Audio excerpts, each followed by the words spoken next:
How do you define who you are when the whole world defines everything by money, but that's not your goal? I'm going to talk about this while I draw this page right now.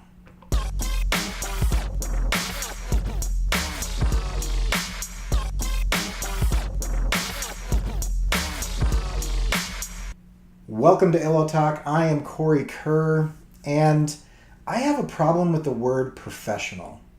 I don't like the word professional, and I don't like the word professional being applied to artists because it is not a helpful word. It doesn't actually describe any level of skill or anything along those lines. And so one of the things that I would like to discuss today is, how do you define yourself if your goal is art rather than to work in art? And I want to start by saying I don't think there's anything wrong with making money from your art. I love it when people buy my stuff. I would love to make more money off of my art. But honestly, if I blew up and got giant and huge and all of a sudden I was making all of this money, I don't think I would quit my job. I really like my job. And I really like not being beholden to money to define my art. And I got a whole video on don't use money to define your art. But I don't think that success in art is defined by money. I think that's one of the ways that you can define success. And I think that's a valid way to do it. But the problem with saying, professional artist is that it is what it also defines everyone else as. If you are not a quote-unquote professional artist, what are you? Because you're still an artist, and the word professional is kind of problematic in the way that it means a number of different things. It could mean that you are a working artist, that you produce art for a living, whether you're doing that independently, as a freelancer, as a business owner, or as an employer of somebody else, or a private contractor of somebody else. All of those things could mean professional, just like somebody who goes out and fixes the toilet isn't necessarily a plumber, but somebody who is a professional plumber is somebody who gets paid to do plumbing, right? Has gone through certain training and certain criteria. But professional as a word also means that it's like a set of behaviors or expectations. You can get paid to do stuff and be accused of not acting very professionally because there's a set of behaviors and expectations that we expect from those that work in a field. We expect you to show up to work and to behave yourself and to treat others with some sort of decorum and to be able to produce on time and at a certain quality. And this isn't just for art, this is for anything. When you say, oh, that's kind of not very professional, what you're talking about is not whether or not that person gets paid, but what you're talking about is whether or not that person is acting like an adult, right? Or is acting in a way that you would expect a professional to act. So there's a series of behaviors and expectations. So the word in and of itself is difficult to define. And so what are you if money doesn't define your art? Because here are a number of problems. The term working artist. Do I not work? Do those of us that don't make a full income off of our art, are we not working when we are drawing? Is it more play? See, that's a problem with that. I'm still working. It's still work. It's still effort. I'm still putting forth effort to improve and to produce. So working artist doesn't necessarily define anything as all. So those of us that have a day job and then do art on the side or in the evenings or in the weekends or in our free time, working artist doesn't define that. I've heard a lot of professional artists, quote unquote, those that work for well-known places and companies refer to those that don't as hobbyists. But what I do isn't a hobby. I feel like a hobby is somehow denigrated to something that you do for fun or something that you do to relax or something that you do as a form of entertainment. I could see somebody, taking up kite flying as a hobby or riding a motorcycle as a hobby or, doing something like that. It's more of a lifestyle.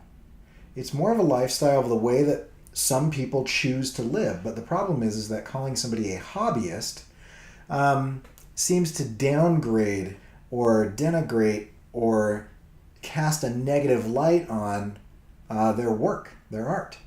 And so it's not that they are a hobbyist, because it's not necessarily a hobby. Now, for some people, art is a hobby.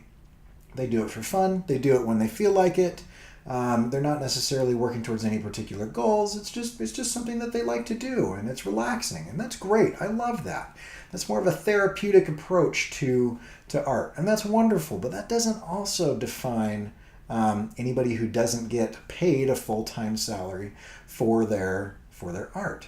And so I've heard a lot of younger artists describe themselves as aspiring artists. The problem with the word aspiring is that aspiring to what? Aspiring to be an employee for someone? You could be aspiring to work for DreamWorks, or aspiring to work for Marvel or DC or whatever. You can aspire to achievable goals that are recognized. But if you aspire to be an artist, you either are an artist or you are not an artist. It's not something that you achieve. Frankly, many people say, I would like to get better at my art. That's kind of an undefinable goal. And the problem with saying that you'd like to get better at your art is that when does that happen? It never does.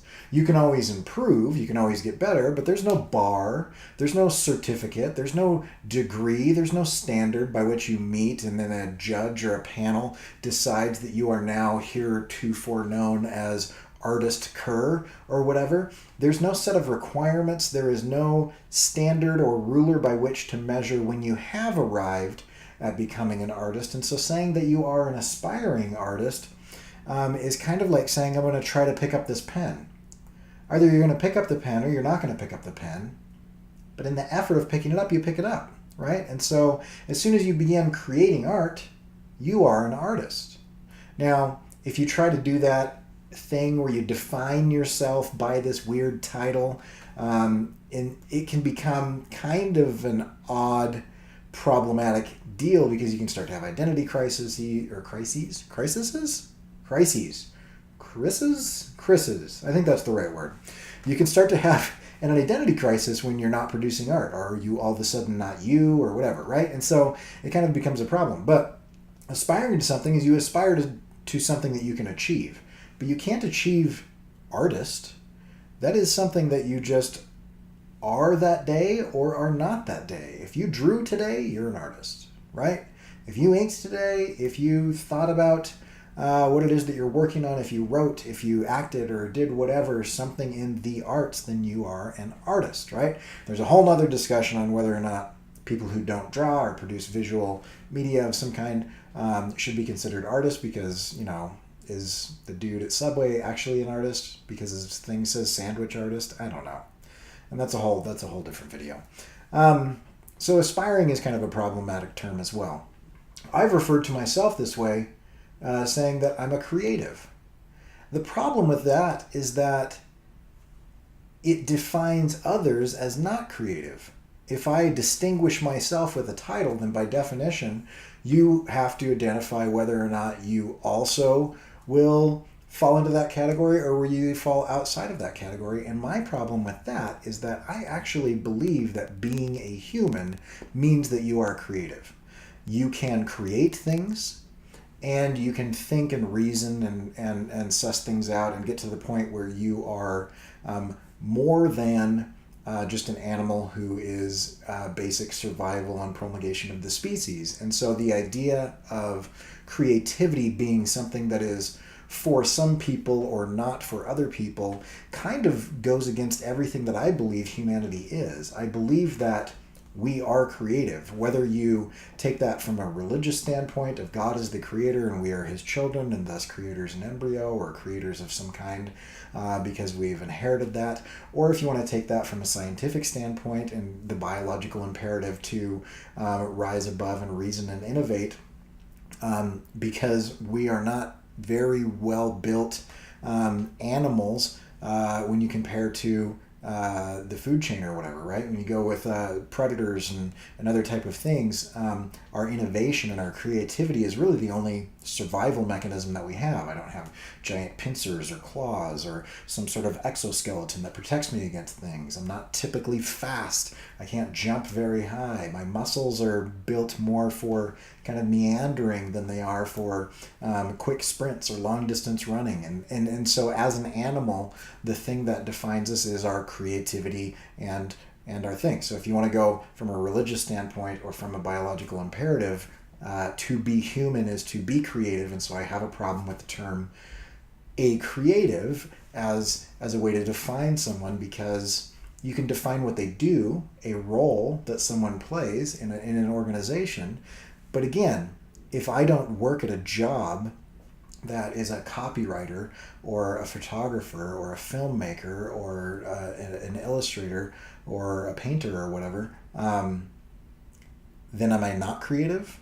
That's kind of problematic. And so I'm okay with defining roles as creative, right? But not people as creative, because I believe that everybody is. Now, truthfully, many people lie dormant in their creativity, and that is kind of a problem.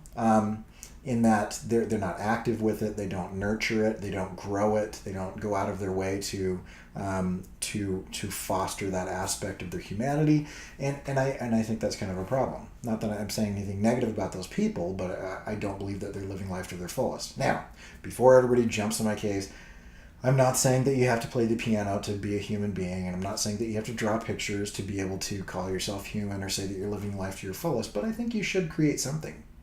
And however you define that, there should be some sort of creative aspect to your life, and it's a broad and open thing to that. So again, I've heard other people say that I'm a freelancer, right?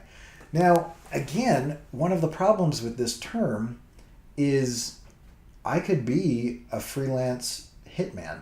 I could be a freelance accountant. I could be a freelance anything. And again, we are trying to define ourselves by money. Money is a tool. Money is not an attribute. And so I have a lot of problems with a lot of these things. The term professional, I have a problem with because of what it defines everybody else as. Does it mean that I am unprofessional if I don't work full-time as an illustrator? I don't think so. If I don't have my name in the credits of an animation, does that mean that I'm unprofessional? It doesn't, right? Or if I behave in a way that other people decide is unprofessional by the expectation of what that is, but I'm still creating art, and that art is of a certain quality, and people seem to like it, or it makes me happy, or whatever. Does that mean that I'm not a professional? And so the problem with many of these terms is that they incorrectly define those that fall outside of the classical definition of what is anticipated or expected to define. So if I say you're a professional, you're a freelancer, well, to be truly successful as a freelancer, you have to be professional, right?